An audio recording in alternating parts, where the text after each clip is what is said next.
اللهم صل على سيدنا ومولانا محمد وعلى آل سيدنا ومولانا محمد وبارك وسلم وصل عليه. أما بعد فأعوذ بالله من الشيطان الرجيم. بسم الله الرحمن الرحيم. ألا إن أولياء الله لا خوف عليهم ولا هم يحزنون الذين آمنوا وكانوا يتقون. صدق الله مولانا العظيم وصدق رسوله النبي الكريم الأمين. اللهم صل على سيدنا ومولانا محمد وعلى آل سيدنا ومولانا محمد وبارك وسلم وصل عليه.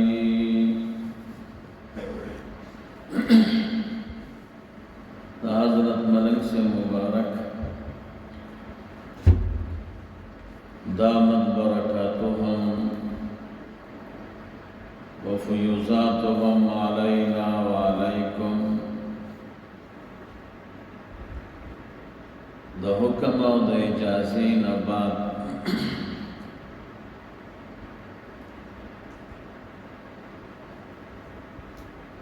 د امام ربانی مجدد الفسانی رحمه الله د مکتوبات شریف د 21 نمبر مکتوب متعلق بحث روان ہے. هغه کې څلور خبرې وي. د یوې خبرې تعلق د اولیاء سره، د دویمې خبرې تعلق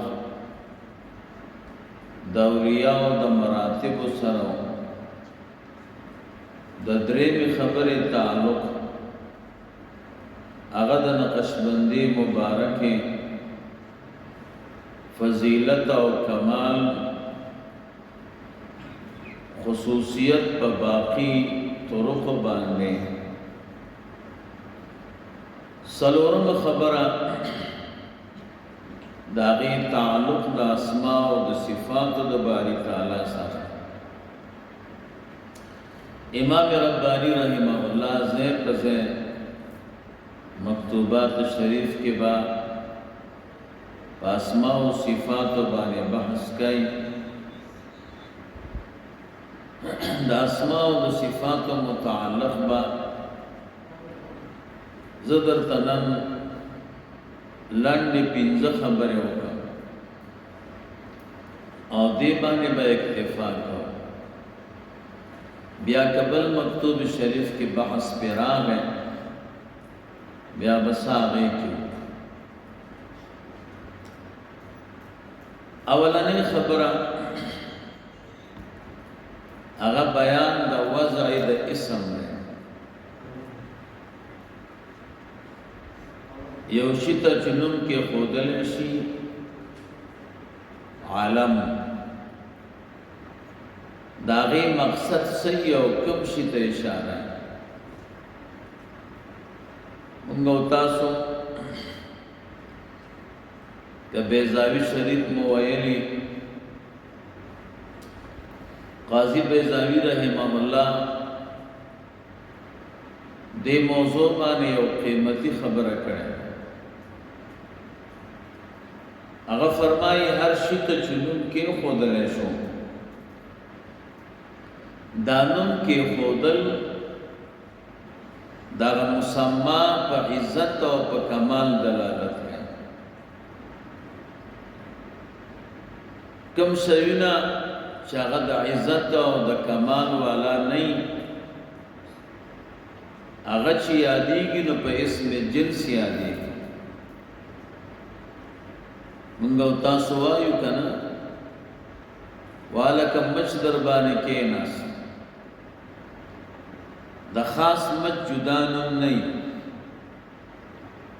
میږی در باندې کېناست، میاشی در باندې کېناست، دا اسماء اجناس دي. دا د دې مسما په عظمت دلالت نه کوي. نو کوم شی چې چاته ګران نه وي او شان یې لوړ نه وي، هغې دپاره خاص نوم نه وضع کېږي. دې وجې نه رسول الله مبارک صلی الله علیه وسلم د هغه د کورنۍ هر شی د عزت والا او د قدر والا. نو د رسول الله مبارک صلی الله علیه وسلم عادت مبارک دا چې هر شي ته به نوم کېښوده. د رسول الله مبارک صلی الله علیه وسلم د پیالې نوم و، د کاسې نوم یې و، د تورې مبارکې نوم یې و، د اس نوم یې و، د خر نوم یې و. کور کې چې څومره سامان و د دې هر یو جدا جدا نوم و. دا د رسول الله مبارک عادت مبارک و چې د خپل کور شیونه به په اسم جنس نه یادول چې کاسه راواله، نه، هغې ته به نوم کېښود فلانی راواله، د پیالې مبارک نوم، د دیګي مبارک نوم. دا اوږده موضوع ده. رسول الله مبارک صلی الله علیه وسلم د شهیدو نومونه علما د سیرت دې باندې مستقل باب لګولی او په هغې کې د رسول الله مبارک صلی الله علیه وسلم د کور مبارک د هر شي جدا جدا نوم ذکر کړی. عام امتیان داسې نه کوي. د هغې وجه دا ده چې د رسول الله مبارک د کور مبارک هر شي کې عظمت او رفعت شان پروت دی. زمونږ او ستاسو د کور سامانونه کله هغسې شان لري او هغسې عظمت لري، نو ځکه زمونږ او ستاسو د کور د شیونو جدا جدا نوم نه وي. نو قاضي بیضاوي رحمه الله فرمایي کله چې یو شي ته نوم کېښودلی شو دا د هغې په عظمت دلالت کوي. په تمامو موجوداتو کې د ټولو نه د عزت او د قدر والا موجود هغه الله جل جلاله. نو چونکې الله جل جلاله شان مبارک او داغه علم مبارکه دا خو د ټول عالم نه لوړه وه، نو ځکه د ځان دپاره نوم کېښود. موږ او تاسو خبرئ چې زما موجودتوب او ستاسو په موجودتوب کې فرق دی، زما شان لوړ دی، نو ځکه ما ځان ته نوم کېښود. نو دغې ته وضع د اسم وایي. نو دا په خپله وضع د اسم دا په عظمت او په شان د باری تعالی باندې دلالت کوي. دې وجې نه که موږ او تاسو فکر وکړو کله چې دعا کوو نو لاسونه پورته نیسو داسې. زموږ او ستاسو د کونړ والا ملګري موږ باندې اعتراض کوي، وی ستاسو لاس نیول اسمان طرف ته او ستاسو عقیده دا سره ټکر لري. یو طرف ته وایي الله تعالی منزه د مکان نه دی، دا په عرش باندې نه دی، په اسمانونو کې نه دی، او بل طرف ته لاس داسې نیسئ. نو د دې خدا معنی چې الله جل جلاله پورته دی. نو لاس نیول مو په دعا کې اسمان طرف ته دا د الله تعالی د تجسیم او د تمکین خبر ورکای چې الله تعالی په مکان کې دی او عقیده مو دا ده چې الله منزه د مکان نه دی. مونږ ورته وایو قصه بدله ده او تاسو سبق سم نه دی ویلی. دا علم دوه قسمه دی، یوه علم مکانی ده، یوه علم رتبی ده. زمون په شریعت کې او خاص کر په عربیت کې د علم مکانی د پاره الفاظ وزنی، حرکات او سکنات وزنی. کم سړی چې پورته وي دویم چت کې ناستی او څوک ترې نه پوښتنه وکړي این فلان، فلانه کم ځای کې دی، نو دا لاندې سړی ورته ګوته نیسي، اشاره ورته وکړي پورته دی. دا اشاره کول دا دلالت کوي په علم مکانی باندې. خود علم رتبی د پاره چې د چا مرتبه لوړی د هغې د پاره خاصه اشاره نه ده وضع او خاص لفظ نه دی وضع. نو د دې دپاره موږ یو کار کوو، دا کم عمل او کم لفظ چې دلالت کوي په علم مکانی باندې دا مستعار کو د پاره د حصول د علم رتبی، داسې نه چې علم مکانی زمون مرادي. خبره قرآن لکه سخته غوندې شوه، زه کوشش کوم چې اسانه تعبیر درته وکړم. زه به درته دا خبره بدله کړم. دا پورتواله دا دوه قسمه ده، یو په اعتبار د مکان او د ځای سره ده، یو په اعتبار د مرتبه سره ده او په اعتبار د شان سره ده. دا کوم شی چې دلالت کوي په پورتوالي د ځای او د مکان، د دې دپاره اشاره شته، دې دپاره لفظ هم شته. او کوم چې دلالت کوي په پورتوالي د مرتبه، نو د دې دپاره بیا نه اشاره شته او نه لفظ شته. نو زموږ علما داسې کار کوي، هغه کم الفاظ او کم اشاره چې د علم مکانی دپاره ده هغه په سواد راخلو او هغه استعمالو په ځای د علم رتبی، ځکه دا لفظ نه لري. زه به درته یو بل مثال دی علماء و طالبانو ته به فایده وکړي. موږ وایو قال الله، نو قال صیغه د ماضي ده او الله تعالی خو منزه د زمان نه دی، ولا یجری علیه زمان، په الله زمانه نه ده جاری.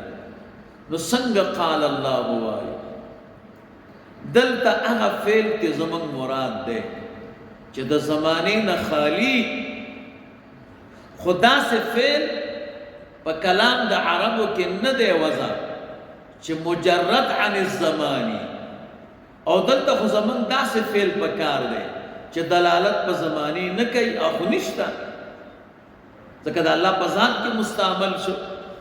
نو من دغه فعل چې مقترن د زمانې سره دا مستعار که د پاره د حصول د معنا د هغه فعل چې مجرد عن الزمان دی، داسې نه چې په دې کې زمانه پرته ده.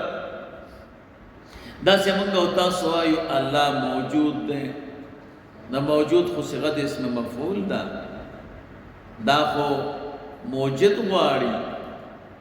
الله تعالی خو بیا ممکن شو، نو موږ وایو دلته موجود نه مراد واجب او قائم بالذات چې په وجود کې چاته محتاج نه وي، خود دې لپاره په عربیت کې لفظ نشته. نو دغه موجود چې کوم عام علما استعمالي دا مستعار که د پاره د حصول د معنا د موجود بذاته. دغه رنګ چې موږ او تاسو لاس پورته کوو غرض نه ده دا د لاس مخ کول اسمان ته دا دلالت کوي په علم مکانی او الله تعالی خو د مکان نه منزه دی نو دغه عمل دا چې علم مکانی دا دا مستعار که د پاره د حصول د علم رتبی منګای د رب جل جلاله مرتبه لوړه ده امو خالق او مالک ده ناغه شان لوی ده نو اوس من کم یو کار وکړو چې د الله په عظمت دلالت وکړي په مرتبه لوړوالي هغه سي عمل موږ سره شته نه نو من دغه علم مکانی والا لاس دا علاو ګرځولا په سوال مو راواغست دې د پاره چې دلالت وکړي په علم رتبی نو چې موږ لاس پورته کوو دې کې دوه خبرې یو خبره دا ده چې د الله تعالی شان د شان لوړوالي باندې دلالت کوي زمونږ د رب شان ډېر لوړ دی نو الله واحد لا شریک او د لوی شان والا ومانا او بیا موږ ورته لاس ناس نیولې نو ځان مو انتهایی عاجز ومانا د الله تعالی عظمت مو د ټول نه لوړ ومانا ځان مو د ټولو نه محتاج که اوس به د الله تعالی د طرف نه راته فیض حاصلېږي او حدیث کې راغلی دی رسول الله مبارک صلی الله علیه وسلم فرمایي الله جل جلاله فرمایي کله چې یو بنده ما ته لاس پورته کی نو ما ته حیا راځي چې زه د لاس خالی واپس کم ځکه ځان انتهایی عاجز که او زما د شان انتهایی لوړوالی بیان نو دقه رنګې نوم کې هم الله تعالی اسما چې دي دا دلالت کوي په عظمت او په شرافت د باری تعالی باندې